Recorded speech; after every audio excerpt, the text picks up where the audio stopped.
Torah time! The weekly portion. What's it all about? It really means something. What can it teach me? Turn it. Everything's in it. Hi, welcome to Torah time. This week's Torah portion is Chukat. And in this portion, we learn about the death of Miriam. What's very interesting, though, is that in the Torah, oftentimes, we don't focus on the death.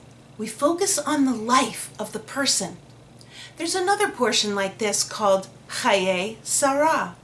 It's when Sarah died, but the portion is called the life of Sarah. So in this portion, when Miriam dies, the wells of water dry up. Miriam was known to have a very strong connection with the water. Where she went, water would follow. Now, when the wells dried up, the people of Israel who were in the desert were very, very thirsty. And they began to complain to Moses. They said, "Moses, why did you bring us out of Egypt? We had cantaloupe and watermelon and wonderful things in Egypt." They didn't have any of that. Remember, they were slaves in Egypt. They were just kind of fantasizing and romanticizing about how things used to be. But it wasn't like that. So now they're almost rebelling against Moses, and they're saying, "What are we going to do? What are we going to do without water, Moses?" And Moses and Aaron do what they often do, which is drop to the ground in prayer. Well, when Moses gets up, he has a conversation with God. And God says to Moses, "Moses, gather the people and bring them to this place." And the place that he was talking about was right near a rock. God said to Moses, "Moses, when you get there, speak to the rock, and water will issue forth." So Moses gets all the people assembled, and he's very angry at them. He's very angry because they're getting so upset with him for something he really has no control over. So rather than speak to the rock, Moses takes his staff and he slams it down on the rock. Well, water does issue forth and the people are able to drink. But what happens is that God tells Moses and Aaron that because he struck the rock and didn't speak to it, he will not be able to go with the children of Israel into the promised land. Wow.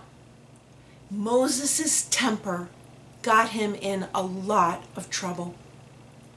You know, there's a lot of times in the Torah where Moses shows us his human qualities. And one of his qualities is anger. And I'm wondering, does anybody have anger sometimes? Get upset about things, especially now, with things being so unknown? Well, I want to suggest to you that anger is not a primary emotion. It's a secondary emotion. And we feel anger most of the time when we're afraid. When we get afraid, it's not easy to say to someone else, "You know what? That's scary to me." So what we do is we get angry. Maybe what we can do the next time we feel like we're getting angry is we can ask ourselves, is there something that's frightening me? Is there something that is making me feel unsure? Are the circumstances that are happening to me making me feel like my life is unstable and there's so many things that I don't know? Well, maybe I take it out on other people by getting angry. Anger is not a good place to be. It really leads us to do things that are unhealthy for ourselves and then affect the people around us.